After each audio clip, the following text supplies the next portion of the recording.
The UK government has a report pending release on Russian involvement in UK elections and, I'm sure specifically, the EU referendum. The delayed release of the report has caused some controversy. Now, from what I've heard, there's nothing particularly outrageous about the reasons for that delay. It seems to be simply conflict between departments as to what should and shouldn't be in the report.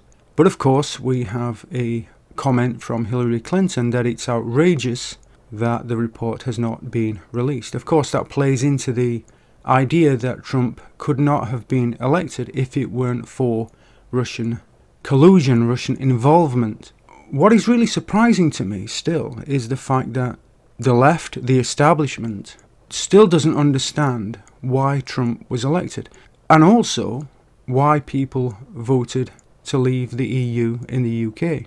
And what's interesting about those two events is they are so similar. The UK-EU referendum and its causes are really identical to the election of Trump.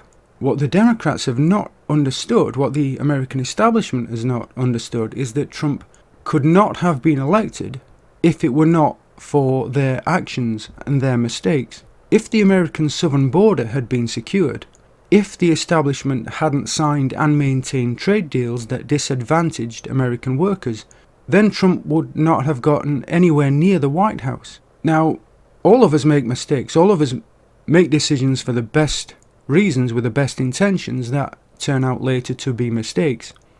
Now, a functional human being is going to realize that they've made a mistake and they're going to correct for that mistake. They're not going to make that mistake again. That's the action of a functional human being. The establishment, in terms of both Trump and the EU referendum, don't seem to be capable of understanding that.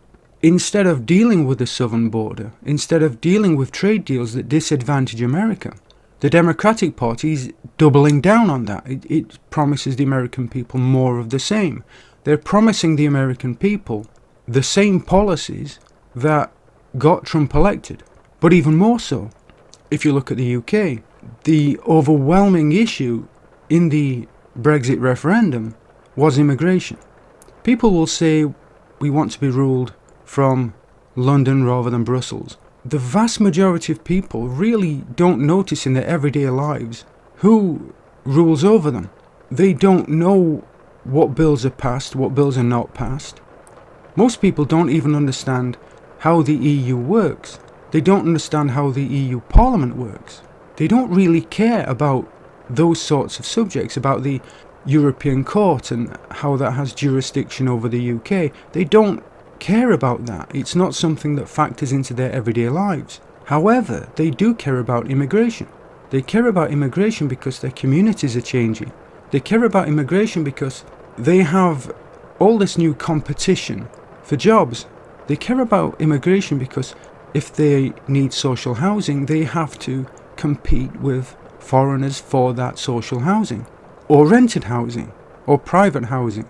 That is much more impactful of their lives than who makes the laws. And that is still something that the establishment hasn't addressed. Sometimes you'll see people from the establishment and people who voted Remain in general talking about how the less educated voted Leave and the more educated people voted Remain. And the inference is always that stupid people voted Brexit and smart people voted Remain. Well, look at it from a different angle. Maybe the people on lower incomes are facing more competition from immigration. Maybe they are more likely to use social housing.